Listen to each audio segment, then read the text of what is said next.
ഇതിലുള്ള ഒരാൾക്ക് ഇങ്ങനെ ഒരു കുഞ്ഞിന് ഇങ്ങനെ സംഭവിക്കുമ്പോഴേ ആ ഒരു അവസ്ഥ അയാൾക്ക് മനസ്സിലാവും. അങ്ങനെ മനസ്സിലാക്കും. ഇങ്ങനെ ഇതിനു മുമ്പ് ഇതേപോലെയുള്ള സാഹചര്യങ്ങളിൽ ഇതാക്കിയിട്ടുണ്ടോ, ഇടപെട്ടിട്ടുണ്ടോ? ഞാൻ അത്യാവശ്യം രാഷ്ട്രീയ പ്രവർത്തനമൊക്കെ നടത്തുന്നതാണ്. അപ്പം കൊറോണ കാലത്തും അതുപോലെ പ്രളയത്തിൻ്റെ കാലത്തൊക്കെ നമ്മളെ പറ്റുന്ന സഹായങ്ങൾ നമ്മൾ മറ്റുള്ളവരിലേക്ക് എത്തിക്കാൻ നോക്കിയിട്ടുണ്ട്. ഇങ്ങനെ ഒരു ആശയം മുന്നോട്ട് വെച്ച് ആ വീട്ടിൽ നിന്നൊരു എവിടെ നിന്നാണ് വരുന്നത് ശരിക്കും? ഞങ്ങൾ ഇടുക്കിയാണ്. ഇടുക്കി ജില്ല ഉപ്പേറ എന്ന് പറയുന്ന ഒരു ഗ്രാമപ്രദേശമാണ്. ഈ ഒരു പർപ്പസിനായിട്ട് മാത്രം ഇങ്ങോട്ട് അതെ അതെ, വണ്ടി ഏകദേശം ഒരു 400 കിലോമീറ്ററിന് മുകളിൽ യാത്ര ചെയ്താണ് വന്നത്, വൺ സൈഡ്.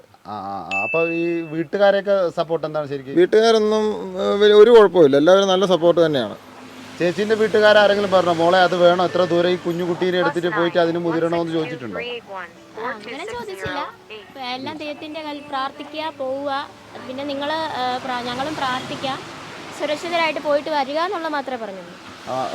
ഇപ്പം ചെറിയ കുട്ടിക്ക് എത്ര വയസ്സായി? 4 മാസം.